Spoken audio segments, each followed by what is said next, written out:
Welcome to Indian Tech Icon Spotlight, Bay Area chapter. Today we have Ramesh Chitor with us. Now, a lot of people talk about alliances, partnerships, but they hold no value without monetization. And Ramesh has been doing this all his career, and we'll get to hear from him how he does this. So let's hear about what Ramesh does in his career, and we'll also touch base upon his personal life and his college and other things that he would like to share with us. Welcome to the show, Ramesh. Thank you, Sachin. Great to be here. Pleasure is all ours. Yeah. Okay, let's jump into the discussion. So tell us about what do you do? I know, but for our audiences, what's your journey like? Yeah, thank you, Sachin. So I've been in the industry, tech industry for the last 25 years. I work for a company called Mondi, and we are a travel, transportation, hospitality, global business.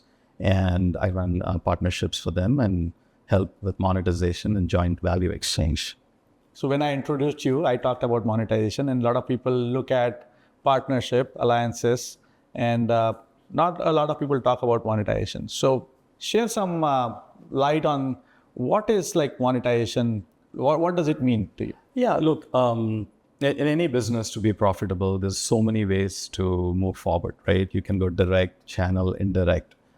In today's world, especially, distribution becomes very important. Partnerships becomes very important, and you have to find complementary players to work together.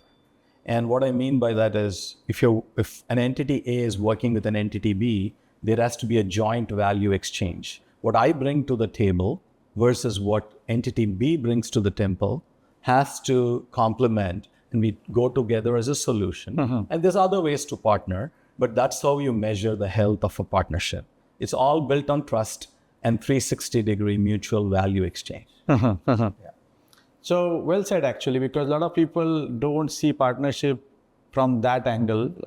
Partnerships, for a lot of people are like, okay, we have a relationship and maybe that's our way to get the business. But I think what you're saying is it has to be well-rounded. Yeah.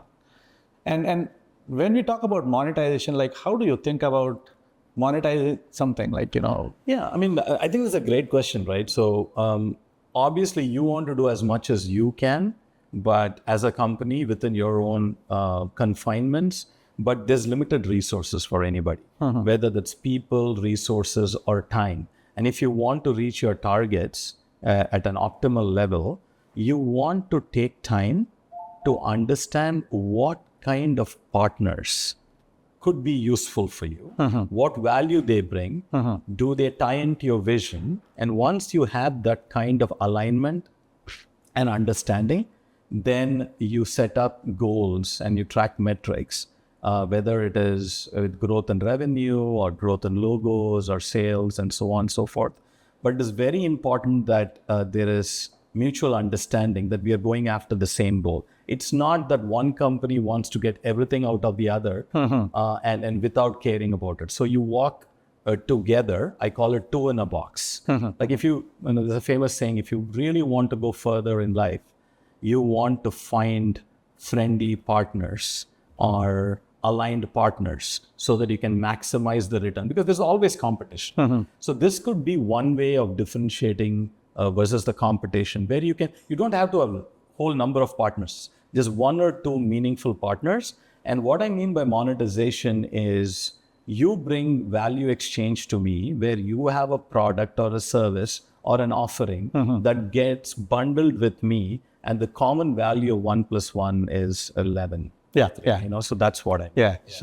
So you talked about maybe not whole lot of partners, maybe just a couple of them, but how do you go about it? Because if I have to think about partnership of alliances, there are so many of them I can go with. Yeah. How do you decide which one will work for you? What's your thought process behind it? There's a great question. There is no immediate answers, right? If someone thinks that they have the answer before they start the process, they're probably, not doing justice to themselves. So there has to be an investigation phase. For example, I go back to the late 90s, right? When I was with IBM for a long time, we were a services, but predominantly a hardware company. We did have software, but predominantly our growth was in hardware. IBM is now known for software and services. So you had to find the best software product database out there, which would run on your hardware to get you the mutual value exchange. So if you want if for today's kids, to make them understand, if you want your iPhone, your app to run fast on the iPhone, the app has to be good, but the iPhone also has to be good. Right. So it's a combination. That's where it becomes an appliance, right? So if that explains it. No, it does. It does. So meaning, if I have to put it in like a really layman's term, it's like they have to be mutually compatible, basically, right? That's what it comes down to. Absolutely. Mutually complementary. Both have to fit in a gap where one cannot build it. So any company has these options of either you build or you buy or you partner. So either you take time to build everything. Yeah. Which is everything which is really like could be time consuming. Could be time consuming. In some cases it works. Or you go and buy, like you make an acquisition of a company or product or whatever, or you buy a service, or you go and partner. So that third side of the tripod is where partnerships make a lot of sense. Where I have my own verse, you have your verse, and then there's an intersection where the magic happens.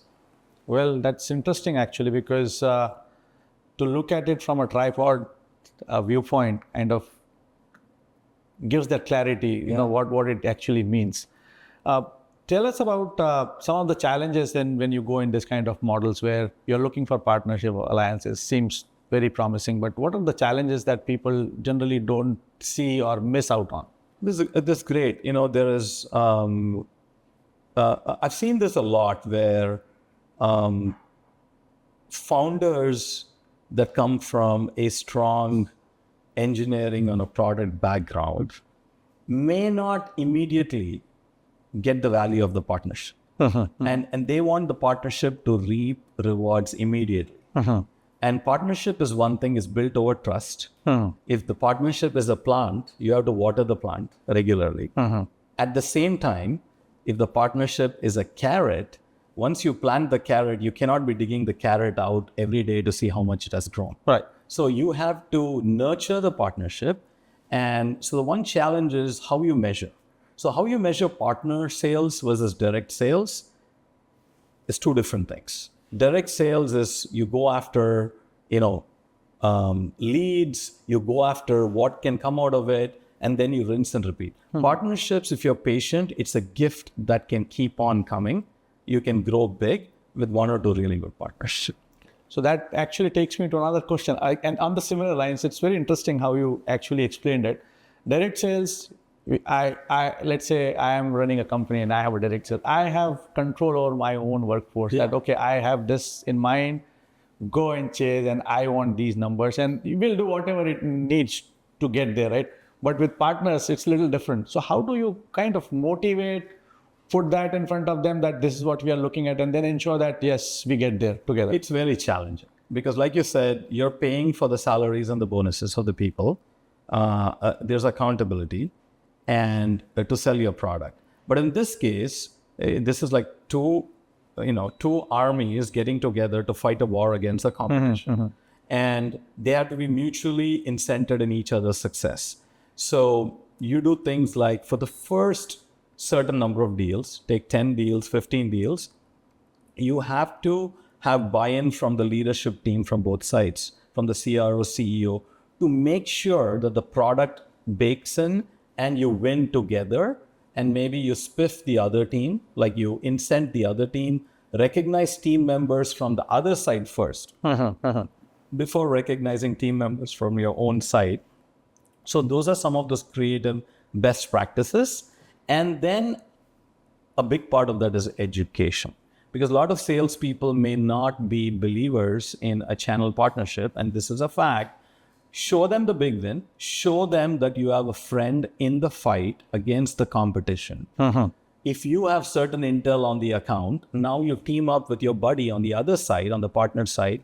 You call him, you have an 8 a.m. meeting on Monday. Maybe you send a text Sunday night saying, hey, I'm walking into this account. Would you like to join me?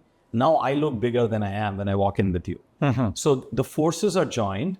And then for the first few wins, like I said, you have to be creative about spiffs or recognition at sales kickoff and things like that. Because once you hit that milestone, then you hit escape velocity. Well, very well said, actually. So this is going to give good perspective around how this is done for our audiences who are trying to figure out, right? I'm sure that a lot of them are still thinking, okay, maybe how do I do it? That probably is a good way to look at things. So we talked about the partnerships, we talked about the alliances, we talked about monetization a little bit. We'll come back to this again because this is a very interesting subject, and a lot of folks outside, they don't know how actually companies make money. I mean, the one way to look at it is, okay, I'm selling something and I'm going to make money out of it. Correct. Monetization has different dimensions in my mind. I want to talk about that a little bit, but before that, I want to go back in past where it all started. So let's go back to your college journey, or maybe even before that, like how your upbringing has been, like what made you what you are today? What was that like that made you today? Yeah, so I grew up as a very shy, introverted, middle class, Indian kid, very academic focused, and even through my teenage years and until college. Then a shift had happened with missed expectations of going to a certain institute or not. And then I started opening up and a kind of transformed, if I see as a kind of an inflection point from a shy introverted kid who would be playing cricket and chess mostly indoor, then expanding the horizons, playing for the school and playing for the interstate and things like that. So two things. So one is the personality changed, it kind of expanded.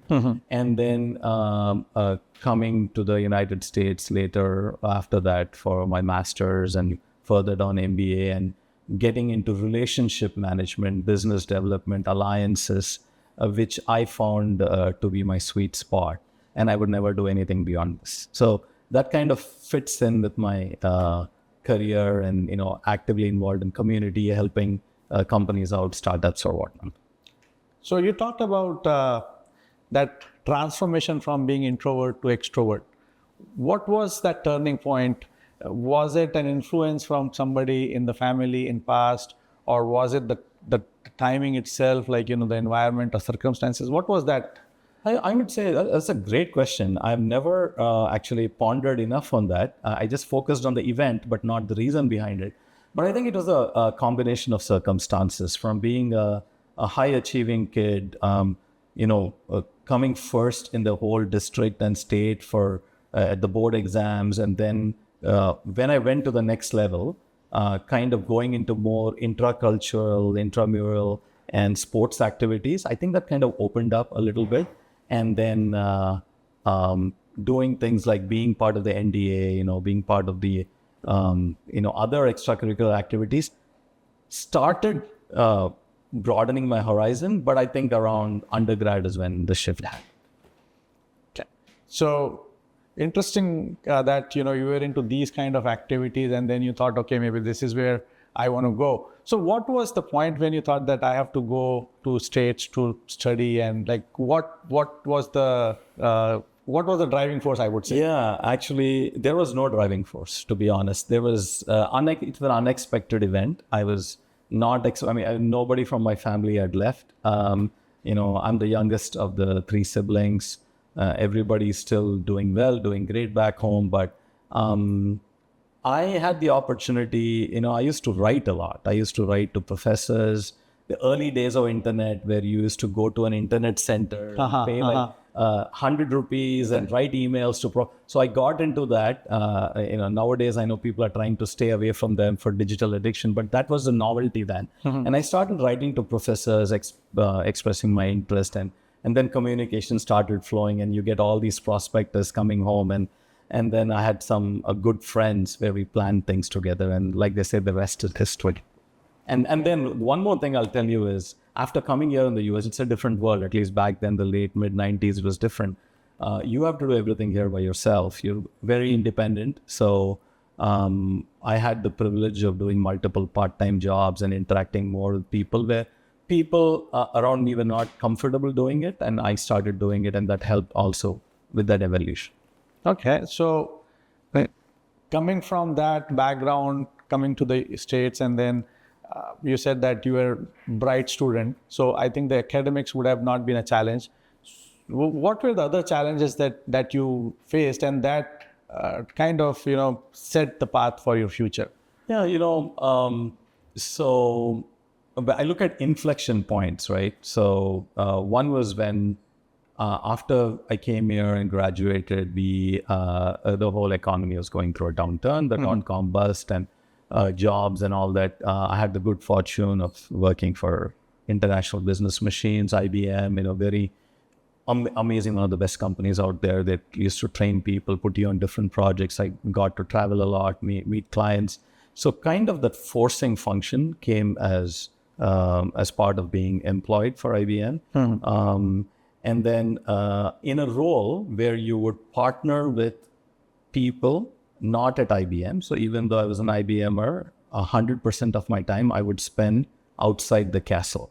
I would work with an Oracle or a Sybase or others, evangelizing my product to show you mutual value. And by the way, I would compete with HP, Dell, EMC, and Silicon Graphics and all these companies. So and having the backing of a company like IBM, I think really improved with the brand and that kind of transition. So yeah, certainly I think the big name definitely helps, but I'm sure that along the journey you may have worked for smaller brands as well. Yes. So what is the difference you see working for likes of IBM versus a small company? Because you being you, right? Your personality being your personality, your skills being your skills. Obviously, there is a big push that comes when you have a big name behind you. But when it comes to a smaller brand, how do you manage that kind of expectations with your customers? Yeah, I think that's a great question. I, for one, believe that if an individual has the opportunity, should consider working for big and small companies of various sizes, because you learn a lot from big ones, you learn a lot from mid-sized ones, and you learn a lot, obviously, from startups. So I had the good fortune of working for IBM. Then I did Cisco, then a little company, Tejile, Western Digital, Rubrik, long before it was known to people. And then, Complex, little known company, Mondi. So what happens is when you're in a small company, you get to do a whole lot. You get to add more value. There is no entitlement to title. You roll up the sleeves. Yeah. Whether it is, writing code if you can, or helping with things, no job is too menial. And we are all blessed because, at least for me, being in the Silicon Valley, you get the opportunity for work or partner with smaller, bigger companies. You can learn a lot with them. So I think to your question, the advantage of big companies, the processors are a little more rigid. So the risk taking or the ability to swing for the fences for an individual contributor is less. Whereas in a startup, it's all about growth, right? I mean, it's all about growth, whether you're the product team or the go-to-market team or sales team. So you get that opportunity to overachieve and get that first banner, getting the first logo, celebrating the first win by ringing a bell or whatnot. Yeah. That gives you a lot of thrill. Okay, so I think whatever it drives the individual, I think this is something that makes me feel very fortunate to work for companies. Well, that's a good thing to know about these different companies, like how big corporations work versus small. I think a lot of people know about them, but living that life now. Going back to the same question again. So you work for a big company, then you move to a small company. So obviously there may be some, I would not say challenges, it's just the adjustment, right? To accommodate yourself into the new environment. Yeah. So that pivot, right? How do you do that pivot? And now you talked about then going back to a big company again, then that switch again. So how do you make your brain work? So I think that's a great question, because when you're working for a company like IBM or Google for that matter, and then you find yourself in a startup, the processes are different. It's a new stack. So what I would say is be ready to expect the unexpected. When you walk into an office, all you may be given is a laptop, even before you're given your badge. So you're expected to do things because you're expected to be up and running very fast, because the half-life time in a startup company is much less. So you have to make, what I would suggest is maybe take a break or 2 weeks of a break before you switch, because it's more of a mental adjustment than actually how it works. Sometimes you think, am I at fault? Yeah, am I weak? But you find out it is actually the environment. So you have to learn to adjust, fine tune to the hours, to the expectations, new technology, whether it's Slack or text or whatever is going on. So you're being hit by big data all the time, and you need to know to make those, turn the knob up or down, right? Okay, maybe, these are the tasks I get done this week, and maybe I go get an accomplishment done earlier and build a network. So that's what I would say. So you also talked about, you were fortunate to have the opportunity to work some small part-time jobs. What were the learnings from those? Because when we look at the jobs, everybody's thinking about big tech work, big companies, or something impactful. Not that small jobs are not impactful, but they are lesser known jobs. But I am sure that there are going to be a lot of learning that are coming out of it as well. Oh, well, I think, there's so many learnings that came out. In my case, after I graduated, in between the time of finding a job, it was hard because the economy was down, and there's not a lot of jobs. So you had to grab whatever jobs that came your way. So I, for about a year, I ended up doing 3 part-time jobs at the same time to support myself and my old 1989 Nissan Sentra without a window on one side of the hatchback, and so to pay your bills, right? But also to explore what to do next. So it was looking back then it was a challenging time, but I'm very proud of it right now, right? Because it gave me the opportunity to look and see how a restaurant business works, because I was waiting tables there, or how a religious institute works, because I was working as a priest in a temple back then, and also delivering pizzas, because then you're wearing 3 different avatars, sometimes all 3 during the same day or over the weekend, and you're going through these motions. It's very physical because you're putting in 16 to 17 hours a day sometimes, but you're also getting the pulse of the customer. What does a customer need? If a certain customer wants a certain type of pizza, he's willing to pay $10 more. And so understanding the mindset and how customer service works. And then as you get in, I got into my real jobs later, I could take those learnings and learn to be humble, because that's what it is. Titles just should not be giving you entitlement. At the end of the day, we are all in the community to support each other. I think staying grounded and staying humble and hungry is very important. So you talked about, learning that lesson of humbleness, but then other parts of those learnings, like you mentioned that the customer expectations, where customer is ready to pay more for certain kind of services or product. How have you taken that into your work after that, when you're thinking about monetization, right? Because that's kind of ties back to whatever we do on a daily basis, right? Where customers may be ready to pay for certain services or certain product features. How do you look at those things from those learnings, and how are you reading the customers when you're thinking about all this? So we look into ideal customer profile for a product or a company, or with multiple products, it's probably different. So you look into the buyer behavior. And look into, and nowadays it's easy to get all that. What has been the history, track record of buying what? And then you try to overachieve their expectations, because customers, everything. We talked about partners, but we are all here to serve what the customer is paying us for. So that led me to see that if the customer comes and talks not too great about your service or your product or your company, you should just listen, take it in, because he may be having a hard day. He's under pressure from his upline or manager. Maybe the product really failed. So rather than responding with an answer, it is okay to listen take it and digest it and just say, I'll find out and come back with the facts, because you win with facts, you win with data. So that's where the data-driven learning came from. For example, if you're coming and talking about my product, good, bad, or ugly, I can take in the feedback, go back. There's no rush to respond. Come back in a structured way and say, here's the feedback and the improvement or whatnot based on that. It's not very different from what I saw on those part-time jobs, to be honest. Yeah. Yeah. Well, I think, it's comparable. Like just that, different environment, different set of customers versus different environment, different set of customers. But at the end of the day, they are paying and we are serving. So I think it kind of that fits well.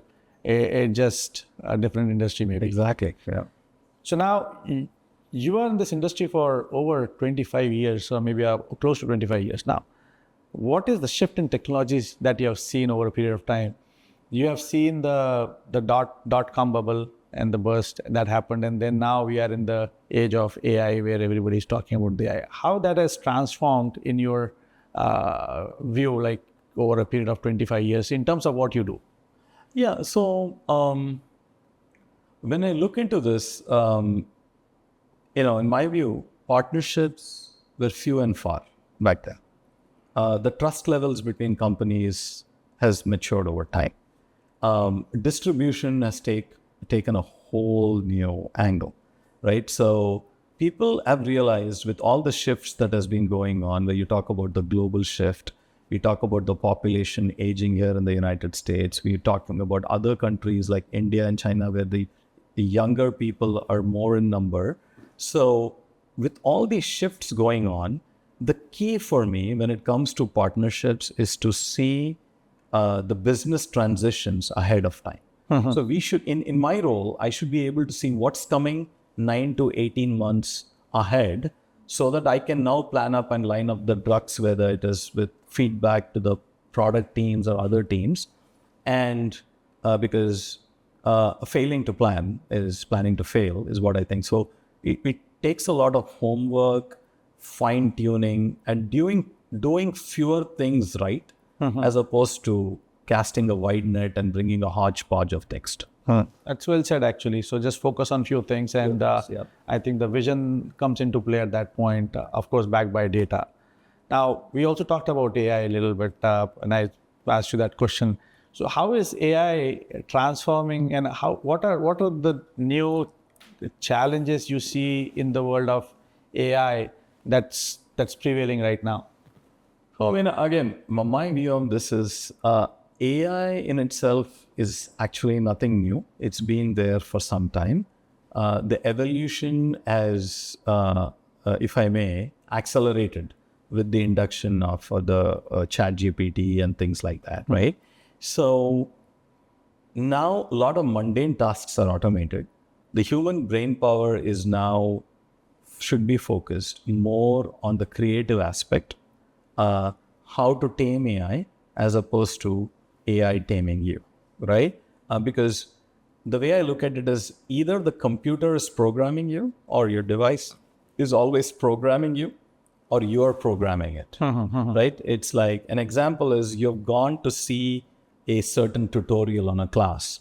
You've taken that, you should have the creativity to exit and come. Sometimes you may not want to follow the recommendation. Sometimes you may want to follow the recommendation. So Agentic AI is really transforming this. It is here to stay.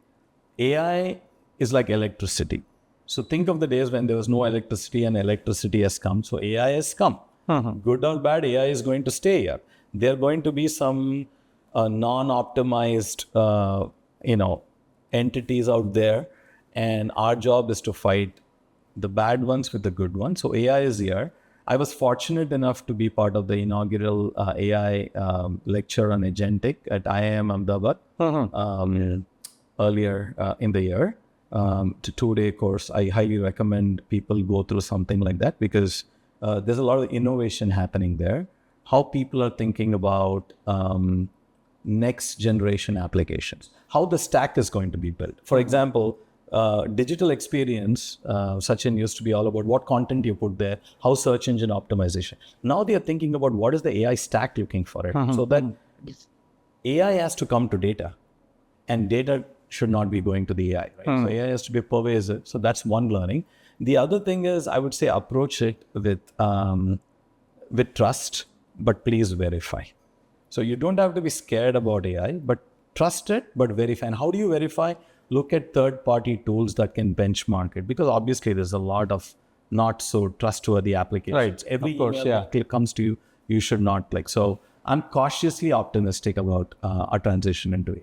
So it seems like AI itself is a blessing. It just the challenge is like how do we use it, and that's I think where everybody needs to be a little bit careful. If I'm hearing it correctly. And what's your association with AI so far? So I've been part of a startup that we did some AI. Happy to be part of a Mondi now, where we are doing AI for travel. I have also been very lucky to be a business fellow for a company called Perplexity over the last 6 months plus. It's been an amazing company. For people that don't know Perplexity is an AI-based search. They do deep search. They use a lot of different algorithms. And most recently, they've also launched a browser called Comet. So a company that you should definitely look up. But I've been associated with them for the last 6 months for enterprise as a business fellow. And I've also associated with a couple of other companies like Layered Lens and CoreThink, where I'm trying to help them with the go-to-market operations. Oh, that's amazing. Yeah. You know, the newest technology and the newest kid on the block, and you're already part of it. Yeah. So I'm sure that there is a lot that's going on in that world, and you're getting to see it the first hand. Now, we talked about your career. We talked about your current role, what you do in current role. What is Ramesh outside of work? How do you spend your time? You talked about your passion about cricket, chess. So what other things keeps you busy? So I'm busy in the community. I have communities that we are building and built in the Bay Area. There's one in Seattle, obviously, one in Austin. A busy husband, busy dad. 2 kids. One in high school, the other one getting there. But I believe in the power of community, and I believe in hyper local touches. What I mean by that is there is enough business we are doing over online and remote, but as humans, it is important to have this personal touch. We could have easily done this over Zoom or whatnot. We choose to do this in person because there's so much you learn. And I always tell people that I talk to at work or outside that you should go meet at least 2 new people in a week if you have the time, because if not anything, in 30 minutes, you'll either learn or one thing gets reiterated that you can do better than the others. So I am huge on the community side. Time is limited, but I enjoy being home when I can and play a game of chess or go to the chess club. So you talked about your family, wife, and your daughters. What advice you give them? Like you push them towards chess, or you talk about AI? Like, how does that go with them? Because sometimes bringing that work at home is challenging, but I think that's the need of an hour as well. So first off, I treat them as adults. They are going to make their own choices, but I constantly remind them about choices and consequences. You choose, take your time, be patient. There's infinite time. In this world, people are rushing, saying that I have no time for that. Whereas the reality is there is infinite time for all of us to deliver things outside of business goals you sign up for. But what I tell them is be passionate about what you do. I tell them the same thing what I tell you, lead with trust, but also know the good, bad, and ugly of what can happen. Be ready to expect the unexpected. We live in this kind of a world where change is constant. Have a buddy system. I mean, age bar doesn't matter. They can learn from others, maybe create friends overseas. Different cultures teach different things. I think as humans, we should look into that as a cross-pollination. Well said, actually. It's important to understand those values as well. We talk about the business, work, technology a lot, but sometimes these things are untouched and they are so critical. I'm sure that when you're growing up, you may have learned a lot from your parents, grandparents, all these values. Absolutely, absolutely. When we grew up, we used to spend the whole summer going to our native, native place, mom's place, dad place, and go for a swim, play cricket, go to the temples, come back, and all that. And all the cousins used to come from all over the country. Looking back, that's something special that we had. When I look at kids now, some are, not everyone gets that opportunity, but whatever opportunity you get, you should try to maximize on that and be grateful for that. Once you lead with gratitude, then good things follow. That's absolutely true. I believe in that. Yeah. And that's true with partnerships too, by the way. Yeah. Somehow we come back to the work. No, but it's important to know that, some of these principles of life does not just apply on one place.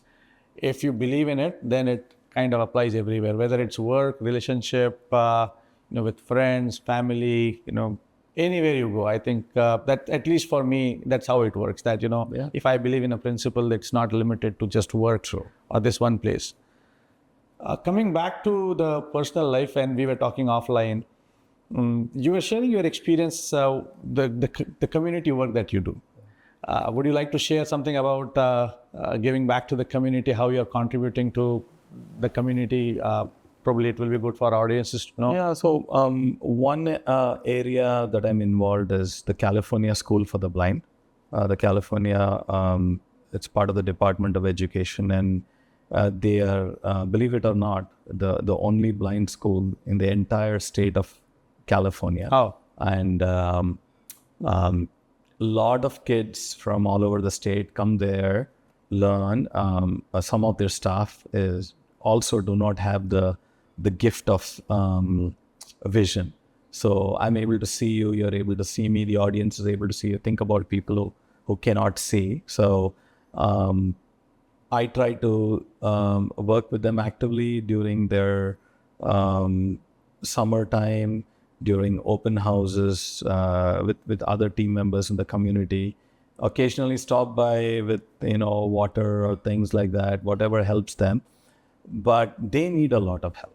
The thing is, we live in Silicon Valley. We are there. We are talking about AI and things like that. But there's a lot of people who don't get as simple as a gift of vision, or they're thankful for small things. So the opportunities are around you to make an impact. I'm also working with an institute in India, a company which is trying to make specialized helmets, and that can be worn on the head or devices around the belt for the blind. It's an early prototype stage, but something to give back from technology to the community and vice versa. That will be amazing, actually, because doing something for those people who really are missing something that we all have. It is really a very kind deed, and I wish good luck that you reach that. We all have reached the pinnacle of our careers doing a lot, but I think giving back to the community, especially where it means a lot, that is really amazing to hear. And I'm really wishing you all the success. Oh, thank you. Thank you. Thank you so Well, much. Ramesh, it was great chatting with you. We could have gone on and on with your experiences. For sure, we'll catch up again in our next series of podcasts. Thank you so much. Absolutely. For Thank you so sharing much. your insights, your journey. It is really exciting. Thank you, Sachin. It was a pleasure. Yeah. Bye. Thanks. Bye.